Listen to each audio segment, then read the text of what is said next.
Olá, amigos. Quanta alegria estarmos juntos em mais um Despertar Espírita.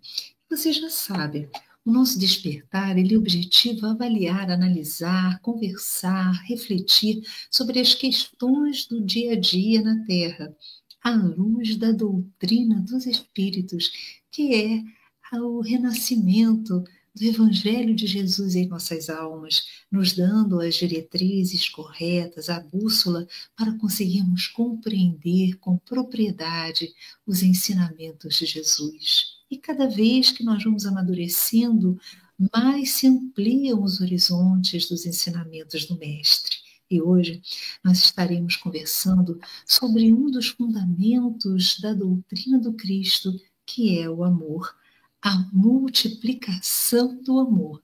E para conversar sobre este assunto, um companheiro muito querido, amado do movimento espírita, não só do Brasil, mas com expressão internacional. É um palestrante que vai multiplicando esse conteúdo doutrinário a muitas plagas, a muitas mentes, a muitos congressos e corações. Conosco está Simão Pedro. Seja bem-vindo, Simão, ao nosso programa. Muito obrigado, Yasmin. Para mim é uma alegria participar aqui, né, desse programa, cumprimentando todos que estão aqui nos acompanhando e, depois de muitos anos, revê-la, né? Nem que seja virtualmente, mas há muitos anos eu não a via. Então, para mim é uma alegria dividir a tela com você aqui. Eu fico muito feliz porque já acompanho esse seu trabalho de sabedoria, de muita dedicação há muito tempo, né? São décadas, né, Simão? Eu não tinha cabelos brancos. E nem barba.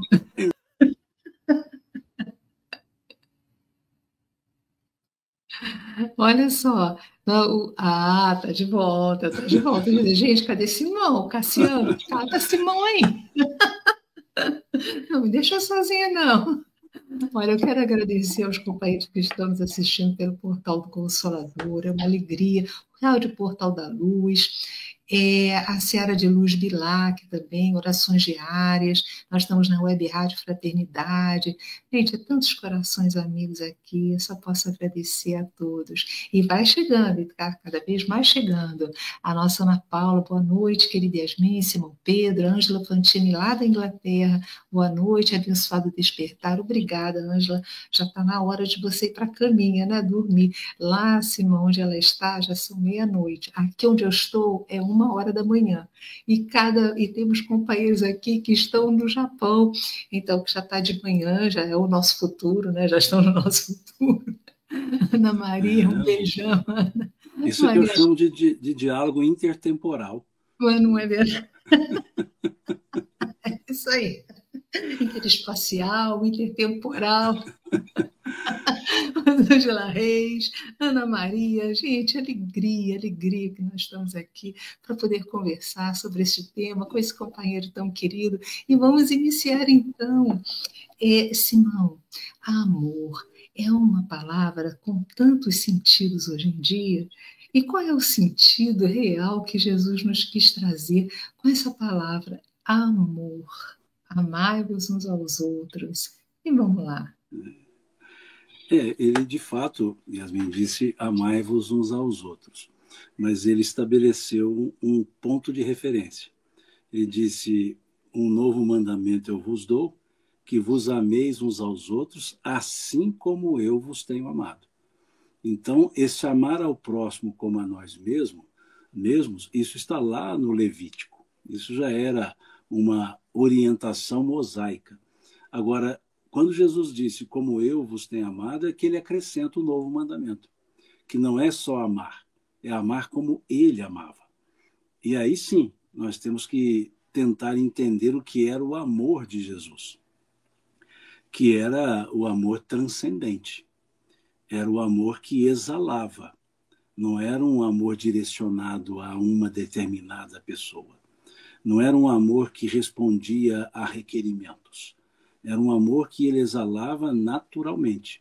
É o que no grego do Evangelho, no grego koiné, nós chamamos de ágape. É aquele amor que transcende quaisquer limites de interesses pessoais. É o amar pelo simples amar. O nosso amar, verbo amar, ele é um verbo egoísta, porque na gramática portuguesa ele entra como verbo transitivo. Ou seja, eu não posso dizer eu amo, eu tenho que dizer a quem ou a quê. Quem ama alguém ou alguma coisa, é a ideia da gramática. Só que quem ama, o sentimento, ele é intransitivo. Quem ama não ama alguém. Quem ama apenas ama e exala o amor. Esse é o amor do Cristo. É esse amor que o apóstolo Paulo foi dizer. O amor do Cristo nos constrange. Tamanho sentimento e tamanha entrega, tamanha devoção, que chega a nos constranger. Porque a maioria dos nossos amores são amores de reciprocidade. Eu amo porque sou amado. E sendo amado, eu amo. Agora, o amor do Cristo não. Era amar independentemente de se sentir amado. Era o amar incondicionalmente. Então, eu diria que se Jesus trabalhasse com a nossa gramática, ele faria uma correção com relação ao verbo amar. Ele diria que o verbo amar seria um verbo intransitivo e não transitivo. Ele não precisaria de complemento. Bastava dizer eu amo e todos entenderiam que o eu amo é amo em quaisquer circunstâncias, a quaisquer pessoas, em quaisquer momentos. Essa é a ideia do amor de Jesus. Esse amor que vai além de quaisquer conceitos. Tanto vai que ele resume a lei. Toda a lei e os profetas, ele resume nisso. Quando ele vai falar dos mandamentos, os 2 mandamentos, o amar ao próximo e amar a Deus, o amar a Deus está lá no Levítico, no Êxodo, e o amar ao próximo no Levítico, e ele vai dizer, desses 2 mandamentos depende toda a lei e os profetas. Ou seja, os 2 mandamentos, que na verdade é um mandamento só, amar. A Deus e ao próximo é amar. Então ele resume muito bem, dizendo que toda a lei, e quando ele falava isso, nós temos que nos lembrar que a lei judaica são 613 leis. Então ele dizia que todas essas estavam vinculadas a amar. Nenhuma delas poderia ser exercida senão mediante o sentimento amar, o sentimento do amor. Então vejamos como Jesus concebia, a tal nível que ele resume toda a lei e os profetas. E o que é toda a lei e os profetas? É a Taná hebraica, é a Bíblia hebraica, é a Taná. Ou seja, toda a Taná estava resumida no amar, pura e simplesmente amar. E se nós olharmos esse conceito e formos ao capítulo 17 de Mateus, nós veremos o fenômeno da transfiguração. E o que nós temos na transfiguração? Jesus disse que do amor dependeria a lei e os profetas. O que nós temos na transfiguração? A lei e os profetas. A lei em Moisés, que se mostra, e os profetas em Elias, que é tido como o maior dos profetas. Então, e quem estava entre os 2? No centro, o amor, que era o Cristo. Então, a transfiguração é a demonstração do que Jesus havia dito, que do amor depende a lei e os profetas. Estava ele simbolizando o amor, e Elias simbolizando os profetas, e Moisés simbolizando a lei, e na transfiguração ele está dizendo, aqui está a lei e os profetas em mim, ou seja, no amor que não que ele amava, no amor que ele era. Ele podia dizer no amor que eu sou, né? Porque ele era um amor vivente e não um amor convivente. Ele simplesmente amava. E ele demonstrou isso, exalando o amor na cura da mulher do fluxo de sangue, em que ele foi tocado e diz, alguém me tocou, pois de mim saiu virtude, saiu poder. E é esse o amor. O amor ele é exalado, ele não é direcionado, ele é exalado. Esse era o amor do Cristo. Olha, na realidade, Simão, essa abordagem que você nos traz, tão profunda do amor, ela com certeza está tocando não só a mim, mas a todos os companheiros que estão ouvindo você e percebendo, inclusive na egrégora do nosso programa, essa benesse. Parece que quando a gente fala, já de falar, parece que já toca um instrumento divino e parece que já uma harpa divina já toca os nossos corações. Quando você fala que é amar pura e simplesmente, que o amor independe do outro, que é o amor vivente e não o amor convivente, você coloca que é como se nós entrássemos num dial, numa sintonia, numa vibração que é a vibração de ser um canal,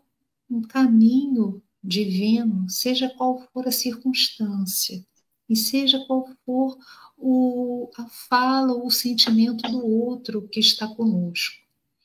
É isso mesmo? Como é que a gente coloca esse amor vivente, acima do amor convivente no nosso dia a dia? Yasmin, na nossa língua portuguesa, nós só temos uma palavra para expressar diversas manifestações: amor. Mas se nós olharmos na estrutura grega, que é a base do Novo Testamento, todo o Novo Testamento foi escrito em grego koiné, nós veremos que o sentimento amor ele é tratado com 4 palavras diferentes para expressar formas diferentes. Para nós tudo é amor, tudo nós resumimos nessa palavra. Mas se nós observarmos, nós temos no grego eros. Eros é o amor possessivo. Eros, no grego, é o amor que vem com um pronome possessivo, meu. É o meu amor. É único, exclusivo. Há o sentimento de posse, de propriedade. É o sentimento em que eu amo porque me faz bem, e não eu amo porque é bom amar. Esse é o amor eros, é o amor da atração, é o amor da superficialidade, é o amor do apaixonamento. Tem um rabino que ele diz assim: eu acho estranho as pessoas dizerem algumas coisas. Por exemplo, ele diz, as pessoas dizem eu amo peixe, mas matam o peixe para comer. Eu desconfio que elas não amem o peixe, mas o sabor que o peixe tem. E assim, quando diz eu amo uma pessoa, talvez eu não ame a pessoa, mas o prazer que ela me gera. Então esse é o amor eros. É o amor que Carlos Drummond de Andrade nos trouxe num poema muito bonito, muito legal, chamado Ciranda, que ele dizia assim: João amava Teresa, que amava Raimundo, que amava Maria, que amava Joaquim, que amava Lili, que não amava ninguém. E aí ele traz um segundo verso dizendo assim: João foi para os Estados Unidos, Teresa foi para o convento, Raimundo morreu de desastre, Maria ficou para a tia, Joaquim suicidou-se e Lili casou-se com J. Pinto Fernandes, que não tinha entrado na história. Esse é o amor eros. É o amor que eu vou direcionando, tem que ser esse, tem que ser aquele. É um amor confuso, que temos um poema lá do século XVI, de Luiz de Camões, que foi muito bem musicado depois por Renato Russo, e ele diz lá, Luiz de Camões, o amor é o fogo que arde sem se ver, é ferida que dói e não se sente, é um contentamento descontente, é dor que desatina sem doer, é um não querer mais que bem querer, é um solitário andando por entre as gentes, é um nunca contentar-se de contente, é cuidar que se ganhe em se perder, é estar-se preso por vontade, é servir a quem vence, o vencedor, é ter para com quem nos mata a lealdade. Como pode o amor causar no corações dos homens amizade, se tão contrário a si é o mesmo amor? Qualquer semelhança com a música Monte Castelo, lá de Renato Russo, não é mera coincidência. Ele foi beber em Camões para mostrar o amor confuso, que é o amor eros, que é o amor da paixão, que é aquele amor que Paulo tinha por Abigail, lá do livro Paulo Estevão. O amor da posse, o amor da não permissão, da alegria alheia, desde que não fosse também alegria própria. Então vejamos que isso é um amor, é o amor eros, né, que Khalil Gibran, nos seus poemas, ele dizia, no livro Profeta, quando ele falou dos casais, ele dizia, não faças do amor um grilhão, uma prisão. Esse é o amor eros. Em grego nós temos uma outra palavra chamada storgé, que é amor de família. É para expressar o sentimento que se tem com a família, que também é possessivo. Em vez do pronome possessivo meu, passa a ser o pronome possessivo nosso. A nossa família. E é essa que interessa. São os nossos amores, que tem lá o amor maternal, que é um amor de doação, o amor filial, que é um amor de recepção, o amor entre irmãos, que é um amor de concorrência, o amor entre os cônjuges, entre os companheiros, que é um amor de compensação. Mas todos formam esse amor storgé, que é exclusivista, mas um exclusivismo coletivo. Nós temos uma outra palavra, que é phileo, que é o amor da amizade, o amor do companheirismo. E o que é esse amor? É aquele amor dos amigos. Não me refiro a colegas, amigo. O amigo, ele não quer transformar o outro. Ele gosta do amigo do jeito que ele é. Tem até uma letra de música cantada no movimento espírita, lógico que eu não vou cantar em respeito às pessoas, mas que diz assim: gosto de você assim, como você é. Pode me amar assim, como você quer. Quero ter você e não quero saber, pois se assim não fosse, como poderia ser? De outro jeito, abraço os seus defeitos. Gosto dos seus olhos do jeito que me olham. Seja assim tão sua, mas me ame sempre igual, em casa ou na rua. Deixe que o vento penteie os seus cabelos, mas faça dos meus olhos para sempre seu espelho. Deixe que a noite traga a canção, mas deixe que eu guarde dentro do meu coração. Esse é o amor da amizade. Não quer transformar. O amor eros quer que o outro seja a pessoa que eu quero que ela seja. Um amor, a filha ou não. É aquele amor do apenas gosto de você. O amor de Paulo aos gentios. Era o amor fíleo. Era o amor da amizade. Quando ele dizia na carta aos Coríntios: fiz-me de tudo para com todos, para ganhar alguns. Esse é o amor da amizade. É o amor, de certa forma, que Pedro respondeu a Jesus. Porque é interessante essa passagem. Jesus traz a quarta palavra nessa passagem com Pedro, que é o amor ágape. O que é o ágape? É o amor transcendente. É aquele amor que João disse: Deus amou o mundo, na primeira epístola. É aquele amor que João disse também na primeira epístola: Deus é amor. Esse é o amor ágape. É aquele amor que confronta a transitividade do verbo amar. É aquele que desrespeita. É o amor de Paulo para com Jesus. Já não sou eu mais quem vivo, mas o Cristo que vive em mim. É a fala de Paulo. Esse é o amor ágape. É esse que eu disse que Jesus exalou ao atender a mulher do fluxo de sangue. É o amor da compaixão, que é diferente de pena, dó. Compaixão é aquele que entende o outro, compadece ou padece junto, compadece. É aquele amor que fez o Cristo chorar quando ele chega em Betânia. E as pessoas estão desesperadas pela, aspas, morte de Lázaro. E Jesus olha a multidão, diz o texto, e Jesus, olhando a multidão, chorou, moveu-se de compaixão e chorou. Chorou pela morte de Lázaro? Não, porque ele havia dito: Lázaro dorme, não morreu.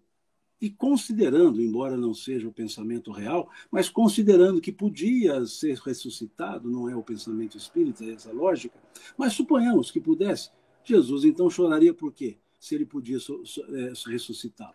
Então, nem com a ideia de ressurreição, nem a ideia que é o texto, ele não morreu, caberia o choro de Jesus. Mas por que ele chorou? Com paixão. Ele sente a dor alheia e não a sua própria dor. Esse é o amor, como ele disse: prova de amor maior não há do que aquele que dá a vida pelo seu irmão. Então, esse é o amor ágape. Então, essas quatro palavras em grego representam as faces daquilo que nós chamamos aqui na língua portuguesa por uma palavra só: amor. E no diálogo entre Jesus e Pedro, quando Jesus pergunta: Pedro, tu me amas? Ele pergunta ali 3 vezes. Se nós olharmos o texto grego, Jesus pergunta a primeira pergunta, ele pergunta a Pedro, e a palavra colocada por João é ágape. Quando Jesus pergunta, tu me amas? João grafa a palavra ágape. E Pedro responde que ama, mas João coloca a palavra phileo. Jesus perguntava a Pedro pelo amor transcendente. Pedro só entendia o nível da amizade. Respondeu phileo. A segunda pergunta, João grafa ágape. A resposta de Pedro, João grafa phileo. A terceira pergunta, João grafa phileo. E Pedro responde phileo. Ou seja, a terceira pergunta feita por Jesus, ele já não perguntou ágape. Ele já percebeu que Pedro não havia entendido. Então ele perguntou phileo, ou seja, aceito o da amizade. E Pedro então diz, amo-te, Senhor, usando a palavra phileo. Então é importante, se nós tivéssemos na nossa língua portuguesa, as palavras para expressar, porque nós entenderíamos melhor essa passagem, inclusive. Que nós achamos que são 3 perguntas, mas na verdade não são 3 perguntas, são 2 movimentos apenas. Perguntou, tentou reafirmar, percebeu que Pedro não compreendeu, Jesus muda a pergunta. Em vez de perguntar ágape, ele pergunta phileo, ou seja, o amor da amizade. E Jesus explicou isso aos discípulos, da importância da amizade, desse amor, quando ele diz, já não mais vos chamo servos, porque o servo não sabe o que faz o seu senhor. Tenho-vos chamado amigos, pois tudo quanto aprendi do meu Pai vos tenho dado a conhecer. Vós sereis meus amigos se fizerdes o que vos ensino. Então vejamos como Jesus trabalhou o phileo. Daí vem a palavra filantropia, que é quando nós nos horizontalizamos. O amor da amizade não faz ninguém ficar acima de ninguém. O amor da amizade, ele horizontaliza as relações. Por quê? Porque o amigo ele não quer transformar. Eu gosto muito de comparar você um casal casado, né? Sei lá, um dos cônjuges viaja, um dos companheiros viaja e depois de uns 3, 4 dias é que resolve telefonar, ligar para o outro companheiro. E aí quando liga o companheiro fala assim, por que você está me ligando somente agora? E se liga para um amigo, o amigo responde assim, que bom que você está me ligando agora. O amigo não cobra. Esse é o amor natural. Esse é o amor que é a base das relações humanas. O amor que é a cobertura, o telhado, é o ágape. Mas o amor que sustenta é o phileo, é o amor da amizade. Então, por que esse amor se espalha? Porque a amizade ela tem capilaridade. A amizade ela se expande. E aí vai se contagiando, vai contaminando por essa horizontalidade dos sentimentos. Então, quando nós observamos em Jesus o nosso modelo, como está lá a questão 625 do Livro dos Espíritos, nós estamos olhando esse Jesus do phileo, esse Jesus do ágape. O ágape, a relação dele para com o Criador e a relação dele para com as pessoas, e o phileo, a relação das pessoas para com ele, que ele as abraçava todas. E é interessante perceber o ágape na linguagem de Lucas. Quando Lucas vai relatar o nascimento de Jesus, lá no capítulo 2 do seu evangelho, ele relata o nascimento usando, obviamente, o verbo nascer, que é um verbo intransitivo. O verbo nascer não precisa de complemento. Se eu digo eu nasci, já está entendido. Se eu digo fulano nasceu, já está entendido. Então, ele é um verbo intransitivo. Mas quando Lucas narra o nascimento de Jesus, o nascimento de Jesus vira transitivo, porque Lucas coloca um pronome no verbo. Ele transforma o verbo nascer em verbo pronominal. Ele diz assim, em vez de dizer, eis que hoje, na cidade de Davi, nasceu o Senhor, o Salvador, ele disse, eis que hoje, na cidade de Davi, vos nasceu o Salvador. Ele não diz nasceu o Salvador. Ele disse, vos nasceu. Ninguém nasce para os outros, só Jesus nasceu.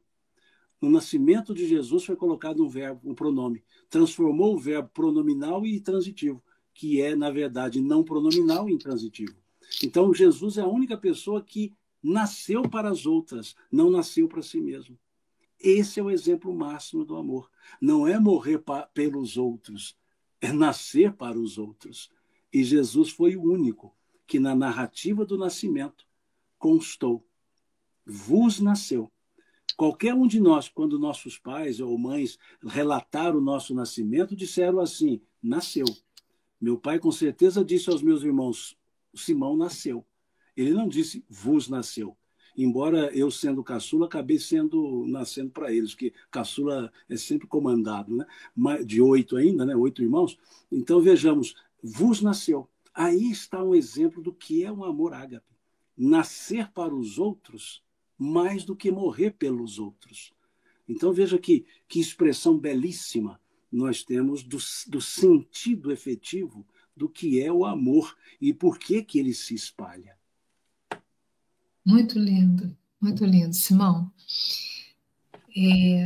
Com certeza, muitos companheiros vão ouvir várias vezes esse programa para assistir a sua fala novamente, que nos traz. Eu vou assistir com certeza muitas, para assimilar esse conteúdo maravilhoso que você nos traz. Nós temos uma pergunta de um companheiro, Danilo Félix. Cassiano, ele fez essa pergunta às 20h21. Gostaria de fazer uma pergunta ao Simão. Algumas traduções da Bíblia dizem que Paulo se refere naquela passagem: se falasse todas as línguas e não tivesse amor, nada seria. Já ouvi em algumas palestras. Ele pede para você falar sobre essa frase, né? Beleza. Esse é o capítulo 13 da primeira carta de Paulo aos Coríntios. A palavra amor, que ali está colocada em algumas traduções, ela se refere a esse sentimento maior, a esse amor ágape, que Renato Russo também foi lá e buscou, porque a música Monte Castelo são os dois amores. Ele vai em Camões e vai em Paulo, e traz as duas para formar a música Monte Castelo. Mas vejamos, é o amor ágape. Mas vamos encontrar algumas traduções a palavra caridade, em vez da palavra amor. Só que caridade vem da palavra latina caritatis, que vem da palavra grega caritas, que é significativo também de amor. É a mesma expressão da palavra amor. Então, caritas e amor são as mesmas coisas. Por isso que algumas traduções traduziram como amor e outras como caridade. As traduções mais antigas, as versões dos anos 70, elas trazem a palavra caridade, a grande maioria das Bíblias.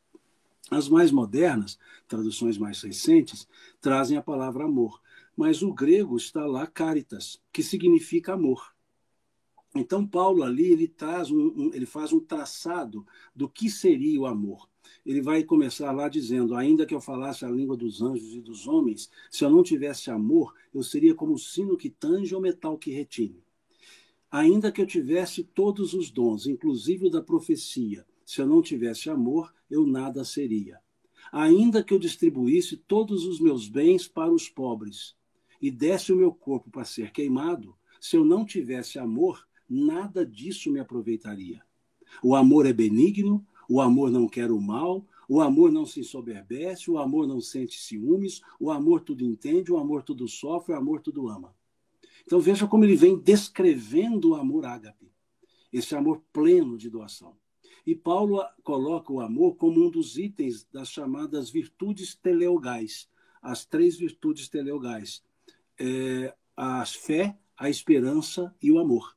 Por isso ele encerra dizendo: ainda permanecem a fé, a esperança e o amor, mas o maior deles é o amor. Ou a fé, a esperança e a caridade, mas a maior delas é a caridade. Então ele faz esse traçado e nos mostra, principalmente nesses versículos, que ele diz: ainda que eu desse os meus bens para serem distribuídos aos pobres, se eu não tivesse amor, eu nada seria. E a outra tradução traz: se eu não tivesse caridade, eu nada seria. Ou nada disso me aproveitaria, melhor dizendo. Então ele mostra que caridade e esmola são coisas distintas. Que caridade não é o ato material. Caridade é o sentimento que se tem no ato material. Ou seja, o amor é o que precede o ato material. Daí é que nós vemos lá na questão 886 do Livro dos Espíritos a pergunta muito sábia de Kardec, dizendo qual a verdadeira definição da palavra caridade, tal qual entendia Jesus. E aí os Espíritos respondem com uma frase bem curtinha: benevolência para com todos, indulgência para com as imperfeições alheias, perdão das ofensas. E é isso que está no capítulo 13 da Carta de Paulo. É isso que está nos versos que ele trata sobre esse amor ágape, sobre esse amor transcendente. Justamente nesse sentido. Né? E aí, quando observamos a questão 888, quando se diz reprovais então a esmola, vem ali uma belíssima resposta dizendo que não é o ato que é reprovável, mas o sentimento que é reprovável, quando não aderente ao próprio ato. E se nós olharmos o capítulo 15 do Evangelho do Evangelho segundo o Espiritismo, nós veremos uma instrução de um espírito. Lá, o capítulo 15 tem por título Fora da Caridade Não Há Salvação, e tem uma mensagem, que é a única mensagem contida lá nas Instruções dos Espíritos, na verdade é uma só, é uma instrução, uma mensagem assinada pelo apóstolo Paulo. E é uma mensagem só com 2 parágrafos. E essa mensagem tem o mesmo título do capítulo, Fora da Caridade Não Há Salvação. O mesmo Paulo que escreveu o capítulo 13 da carta de Paulo aos Coríntios, da carta dele aos Coríntios, falando do amor, vai ser ele a nos trazer uma mensagem falando do Fora da Caridade Não Há Salvação. E lá no final do primeiro parágrafo, ele escreve assim: não basta uma virtude negativa, é preciso uma virtude ativa. Portanto, para fazer o bem, é necessária a ação da vontade. Para não fazer o mal, bastam frequentemente a inércia e a negligência. Então ele mostra qual é a virtude negativa: não fazer o mal. Nós nos sentimos muito bem quando dizemos eu não faço mal para ninguém. Isso é virtude negativa. Ele fala que precisa de uma virtude ativa, fazer o bem.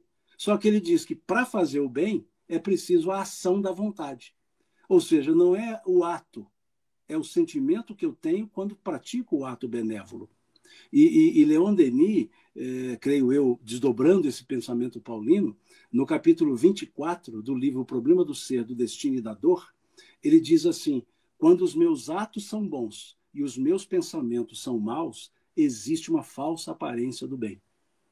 Então vejamos como que a mensagem de Paulo, Espírito, com a mensagem de Paulo, encarnado, nos mostra a importância do amor, a importância do sentimento nos atos que praticamos. Porque de nada nos adiantaria fazer o bem sem o amor colocado na vontade de fazer o bem. E é isso que nós vemos tanto na carta de Paulo, nesse capítulo 13 da primeira carta dele aos Coríntios, como lá no capítulo 15 do Evangelho segundo o Espiritismo, quando ele nos fala da vontade, e juntando as duas, elas digamos que elas desaguam justamente na questão 886 do Livro dos Espíritos. Lindo, lindo, Simão. Temos aí a Ana Maria falando que eita, que despertar espírita maravilhoso, mais uma vez, coisa boa. E nós temos uma pergunta da Ana. Ela diz assim: Simão Pedro, irmão querido, o amor de Jesus tem sustentado a vida, alimentado a esperança, impulsionando nossa transformação, nossa evolução? Se assim não fosse, como é que estaríamos? Muito legal. Voltando à questão 625, não necessariamente na resposta, mas na pergunta, a pergunta nos pede 2 elementos. A pergunta é: qual é o tipo mais perfeito que Deus ofereceu ao homem para servir de guia e modelo? E a resposta veio: Jesus. Mas pensemos, a pergunta foi guia e modelo. Então Jesus, ele é guia e é modelo. Guia é o que nós seguimos. Modelo é o que nós copiamos. Como então seguimos a Jesus? Pelos seus ensinos. E como copiamos a Jesus? Pelos seus exemplos. Então, o exemplo de Jesus e os seus ensinos são os nossos modelo e guia para a nossa vida, para a humanidade toda. E então, o que nós temos em Jesus que nos sustenta? Os seus ensinos. Sim. Quando ele nos fala de que está sempre conosco.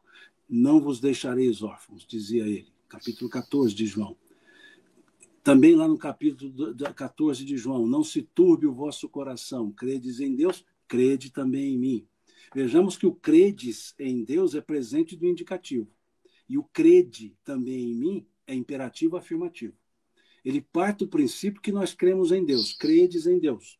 Mas ele exige, no bom termo, que nós creiamos nele. Ele diz, crede também em mim. Na casa do meu pai há muitas moradas, se assim não fosse, eu já vou-lo teria dito. Ele que foi nos dizer, eu sou o bom pastor, e o bom pastor conhece as suas ovelhas, e as suas ovelhas seguem a sua voz. Foi ele que disse, eu vim para que todos tenham vida, e a tenham em abundância.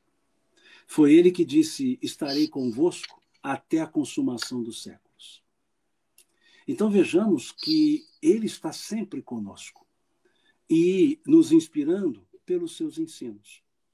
Quando ele então dizia, amai-vos uns aos outros assim como eu vos amei. Quando ele dizia, vos deixo um só mandamento, e nisto todos conhecerão que vós sois meus discípulos, por vos amardes uns aos outros. Quando ele nos traz o senso de servir, por diversas vezes ele dizendo, o Filho do Homem não veio para ser servido, e sim para servir. Quando ele nos mostra numa cena em que ele dorme num barco tomado por tempestade e os apóstolos ali, pescadores experientes, com medo de naufragarem, e acordam Jesus de uma forma muito educada, dizendo assim, Senhor, nós vamos morrer. E ele então acorda e diz, por que temeis? Em outras palavras, dizendo, eu não estou aqui com vocês? Por que vocês temem se eu estou aqui? Então nós podemos dizer, Jesus está aqui, em quaisquer momentos, em quaisquer circunstâncias. Basta que o chamemos, basta que saibamos o que nós queremos com ele, como Bartimeu bem soube ao dizer que eu veja. Jesus sempre nos manda recados pelas próprias circunstâncias da vida, como mandou recado para Bartimeu. Ele não chamou Bartimeu, as pessoas chegaram até Bartimeu e disseram, tem de bom ânimo, ele te chama. Ele que nos colocou dizendo, tenho-vos dito isto, para que em mim tenhais paz. No mundo tereis aflições, mas tem de bom ânimo. Eu venci o mundo. Foi ele que nos convidou, dizendo, vinde a mim, todos vós que estáis cansados, fatigados, e eu vos aliviarei. Tomai sobre vós o meu jugo, aprendei de mim, que sou manso e humilde de coração, e encontrareis refúgio para as vossas almas. Leve é meu fardo, suave é meu jugo. Então vejamos como não tê-lo nos sustentando, como não sentir esse amor divino manifestado no próprio Cristo. Esse amor que não foi demonstrado só em palavras, mas em atitudes, atendendo a todas as pessoas que o procuravam, mesmo aqueles desprezados, os chamados gentios, que ele fez questão de atender e demonstrou a maior fé que ele verificou, que é do centurião, porque foi Jesus que disse, depois de atender ao centurião, ele disse, em toda a minha andança por Israel, jamais vi tamanha demonstração de fé como a desse homem, que é aquela fé raciocinada de comparar Jesus a ele, no sentido de ele tendo servos e Jesus tendo os exércitos angélicos. Então vejamos o quanto nós temos de elementos para dizer que não estamos abandonados, que não estamos só, que sempre temos Jesus conosco. Me recordo de uma cena de um filme que assisti há muito tempo, cujo filme se chamava Deus Não Está Morto, 2, e eu assistia lá dando uma zapeada na TV, e caiu nesse filme, eu ali dei uma corrida de horas, achei interessante, e vejo um diálogo de uma moça que estava padecendo com diversos problemas, e ela conversa com o avô. E ela dizia assim, vô, quando minha vida estava bem, quando tudo em minha vida corria bem, eu sentava em minha cama e orava com muito fervor. E orava com tanta fé que eu nem movimentava os braços porque eu tinha medo de encostar em Jesus. Porque eu sentia Jesus do meu lado, com tamanha fé que eu orava. Hoje, vô, eu passo por tantos problemas, mas tantos problemas. E eu sento na minha cama e oro com a mesma fé que eu orava quando tudo estava bem. Mas eu posso esticar os braços, que eu não encosto em Jesus, porque eu não sinto a presença dele ao meu lado. O avô disse assim para ela: minha neta, o professor sempre está distante quando o aluno está fazendo a prova. Então, muitas vezes, nós achamos que Jesus está distante, mas não. Ele é o professor que nos ensinou e está aguardando nós fazermos a prova para entregar para ele. O professor sempre se mostra mais distante quando o aluno está fazendo a prova. Então, não é um abandono. É a certeza de Jesus que nós passaremos pela prova. Porque ele disse: o Pai não coloca fardos pesados em ombros fracos. Então, ele não se distancia de nós.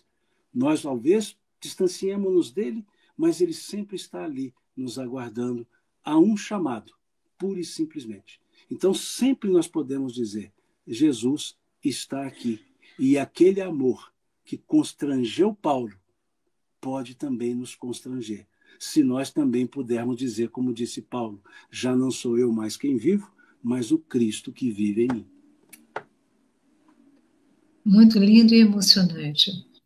Simão, olha, Lamia Urra, Cassiano, ela falou isso às 20h44, ela diz assim: a multiplicação do amor é proporcional ao nível de consciência de cada espírito.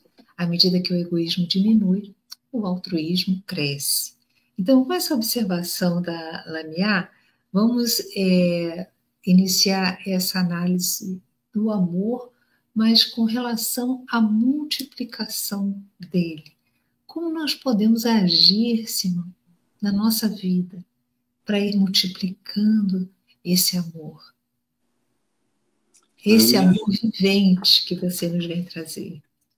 Lâmia é uma amiga querida que eu não a conheço pessoalmente, só virtualmente. Né? E vez ou outra conversamos. Não, é uma amiga muito querida. E ela tem essa sensibilidade de trazer essas reflexões, né? Que nos levam, de fato, a pensar. Tudo é nível de consciência. Se nós olharmos a questão 621 do Livro dos Espíritos, nós veremos que a lei de Deus está inscrita em nossa consciência. Quanto mais aclarada a consciência, mais se vive a lei de Deus. E Jesus nos disse que a lei de Deus se resume no amor. Então, quanto mais aclarada a consciência, mais se vive o amor. E quanto mais se vive o amor, mais se espalha o amor. Porque o amor, ele não se espalha verbalizando. Ele se espalha, aparentemente redundante, mas o amor se espalha amando. O amor se espalha na atitude. Não adianta eu declamar o amor e não ter atitudes de amor. É importante a atitude de amor. E aí é que vem a exemplificação de Jesus. Quando ele atendia quaisquer pessoas que o procuravam. Porque ele não fazia acepção de pessoas. O amor não faz acepção de pessoas. O amor não faz acepção de gênero. O amor não faz acepção de nacionalidade. O amor, ele é um sentimento sem fronteiras. Quando nós colocamos fronteiras por meio dos pronomes possessivos, nós estamos tirando a possibilidade multiplicadora do amor. O amor sem fronteiras é aquele que nos faz gostar de quaisquer pessoas, pelo simples fato delas existirem, delas estarem conosco. O amor se multiplica quando nos envolvemos com a humanidade e a dor da humanidade nos dói. A dor de um desconhecido nos dói.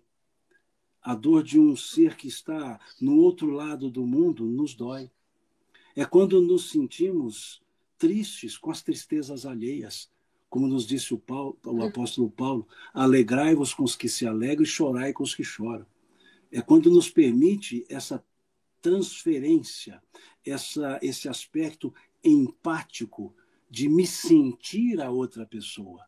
E não de sentir o que a outra pessoa sente, mas me sentir como sendo a outra pessoa. E aí sim nós vamos espalhando o amor. Quando ensinamos aos nossos filhos essa não acepção. Quando mostramos que somos seres semelhantes, embora não iguais, semelhantes, e que todos temos o direito à vida, temos a vida condigna, que todos podemos servir uns aos outros, que não há quem não precise de ser servido, que não há quem não possa servir. esse sentimento que permite cada um expressar o que ele é, que não faz julgamento, principalmente não sentencia, que não estabelece juízo de valor em relação a ninguém e a nenhuma conduta. Isso é espalhar o amor. Isso é ter atitude de amor. É perceber que eu posso amar, independentemente se me amam, independentemente de me sentir amado. Perceber que eu não preciso receber um eu te amo para eu falar eu te amo, que eu não preciso dessa retroalimentação. Isso é uma vivência de amor. Isso é o respeito da amizade, o não invadir consciência, o não impor regra e conduta, salvo nos processos educativos que estão aos nossos cuidados, principalmente às crianças, aos filhos, mas a educação amorosa, não a educação rigorosa. Jesus nos demonstrou isso ao mudar a forma de se referir a Deus. Antes dele, e os que assim seguem, eles chamavam a Deus por Senhor, El Shaddai, o Senhor Todo-Poderoso. Jesus o chamava por Abá. Abá quer dizer papai, paizinho. Então veja que na própria palavra ele muda para dizer, olha, Deus não é esse verdugo, Deus é amoroso, Deus é misericordioso, Deus é bondoso. Então isso tudo é vivência de amor. Esse olhar compassivo, esse olhar de não reprovação, esse olhar até de interrogação, de exclamação, mas não de punição, não de imposição. Um sorriso bem dado, um sorriso de alma, um sorriso aberto. E nós temos uma receita em Jesus que foi cantada por Padre Zezinho, que eu desconfio que ele leu a questão 625 para compor essa música, porque ele diz assim, um dia uma criança me parou, olhou-me nos meus olhos a sorrir, caneta e papel na sua mão, tarefa escolar para cumprir. E perguntou-me, no meio de um sorriso, o que é preciso para ser feliz. E ele disse, amar como Jesus amou, sonhar como Jesus sonhou, sentir o que Jesus sentia, sorrir como Jesus sorria. E ao chegar o fim do dia, eu sei que dormiria mais feliz. Então, um sorriso bem dado, uma atenção bem dada. Uma pessoa quer conversar conosco, deixemos de lado o que estamos fazendo e voltemos-nos para essa pessoa. Em vez de dizer, só um minutinho, deixa eu terminar essa ligação. Não, deixa eu só acabar de escrever. Dê atenção. É aquela pessoa que, se porventura nos pede uma informação, paremos, em vez de dizer, eu estou apressado. Paremos e vamos dar a informação, se soubermos. Mas olhando naquela pessoa. É aquela pessoa que nos pede que seja um donativo, vamos dar o donativo, mas perguntemos o nome dessa pessoa. Como você se chama? Que mais nós podemos fazer? Khalil Gibran, o poeta libanês, ele diz assim, vós pouco dais quando dais de vossas posses. Quando derdes de vós mesmos, é que realmente dareis. E isso está calçado numa frase de Jesus. Embora Khalil tenha sido um muçulmano, ele disse certa vez, Jesus disse, dai antes esmola daquilo que tiverdes. E Emmanuel vem numa análise perfeita, no capítulo 60 do livro Vinha de Luz, ele diz assim, dar o que tem é diferente de dar o que detém. E o que nós detemos? Aquilo que fica quando nós voltamos ao mundo espiritual. E o que nós temos? Aquilo que volta conosco. Nossa palavra, nossa atenção, nosso olhar, nosso tempo, tudo isso é nosso. Então Jesus dizia, dai antes daquilo que tiverdes. E muitas vezes nós damos o que detemos e não o que temos. Isso não é atitude de amor. Talvez não tenhamos nada para ser dado do que detemos, mas temos tudo para ser dado daquilo que temos. E uma atenção, uma presença pode ser muito útil, mais útil do que um elemento material, que uma vez consumido vai fazer falta de novo. Mas um abraço bem dado, um olhar bem dirigido, uma palavra bem proferida, um sorriso bem trabalhado, pode mudar a vida de muitas pessoas. Então isso são, ou essas e mais outras, são atitudes de amor. E é assim que nós espalhamos o amor, amando. Maravilhoso, Simão, maravilhoso. Material para as nossas reflexões para o resto da vida, né? E para outras encarnações. Olha só, Simão, infelizmente o tempo, né? Que coisa. Na Terra é assim mesmo, né? Mas eu vou te pedir as suas palavras finais. Agradecimento. Né? Agradecer a você, agradecer a todos que me convidaram para estar, né, aqui com vocês, a Ângela, e agradecer a essas pessoas queridas. Eu não acompanho os comentários, estou aqui pelo celular, então não consigo ver os comentários.